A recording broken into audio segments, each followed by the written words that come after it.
Yes, sir. What's your name? Name's Joe Wurzelbach. Good to see you, Joe. I'm getting ready to buy a company Yeah. that makes about $250,000, $270,000, $80,000 a year. All right. Your new tax plan is going to tax me more, isn't it? Well, here's what's going to happen. If you're a small business, which you would qualify, first of all, you get a 50% tax credit, so you get a cut on taxes for your health care costs. So you would actually get a tax cut on that front. If your revenue is above 250, then from the 250 down, your taxes are going to stay the same. It is true that for, say, 250 up, from 250 to 300 or so. Well, here's my question. Hold on a second. I just want to answer your question. So for that additional amount, you'd go from 36 to 39%, which is what it was under Bill Clinton. Yeah. So the reason we're doing that is because 95% of small businesses make less than 250, and so what I want to do is give them a tax cut. I want to give all these folks who are bus drivers, teachers, auto workers who make less, I want to give them a tax cut. And so what we're doing is we are saying that for folks who make more than 250, that marginal amount above 250, they're going to be taxed at a 39 instead of a 36% rate. Well, the reason why I asked you about the American dream, Right. I mean, I've worked hard. I'm a plumber. Well, I work 10, 12 hours a day. Absolutely. And I'm buying this company, and I'm going to continue to work that way. Right. Now, if I buy another truck and add something else to it, and build the company, right. I'm getting taxed more and more.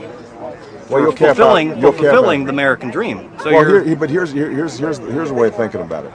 How long have you been a plumber? How long have you been working? 15 years. Okay, so over the last 15 years, when you weren't making 250, you would have been getting a tax cut from me.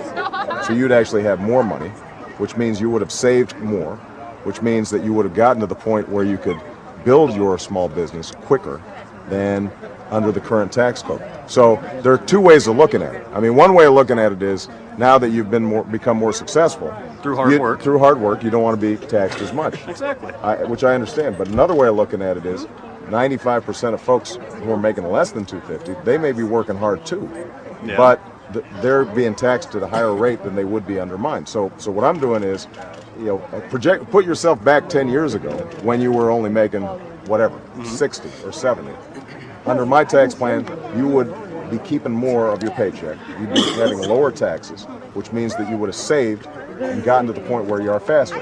Now, look, nobody likes high taxes, no, not right? at all. Of course not. So, but what's happened is that we've cut taxes a lot for folks like me who make a lot more than 250. We haven't given a break to folks who make less, and as a consequence, the average wage and income for just ordinary folks, the vast majority of Americans, has actually gone down over the last 8 years. So all I want to do is, I've got a net tax cut.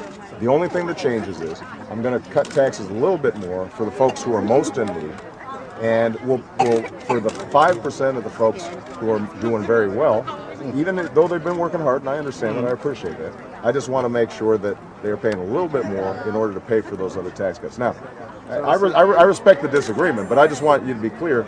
It's not that I want to punish your success. I just want to make sure that everybody who is behind you, that they've got a chance at success too. It seems like you'd be welcome to a flat tax then.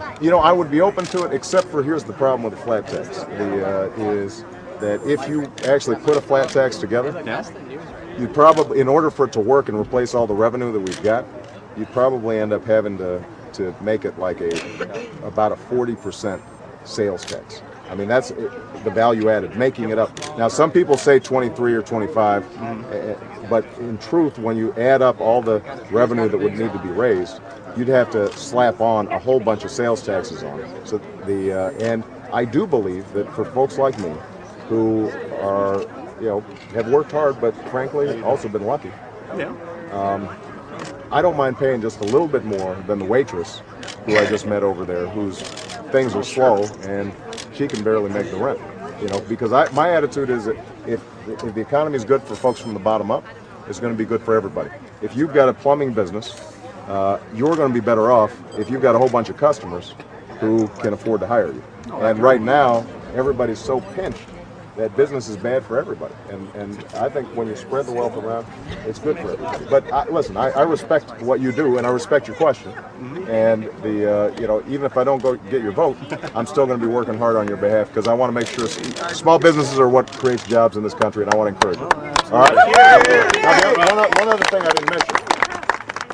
For small business people, I'm going to eliminate the capital gains tax. So what it means is if your business succeeds, and let's say you take it from a $250,000 business to a $500,000 business, that capital gains that you get, we're not going to tax you on it because I want you to grow more. So you're actually going to get some. You may end up.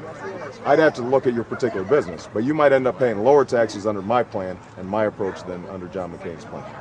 I can't guarantee that because I'd have to take a look at it. I understand that. All right. Thanks for the question, though. I appreciate it. All right, guys, I got to get out of here. I got to go prepare for this debate.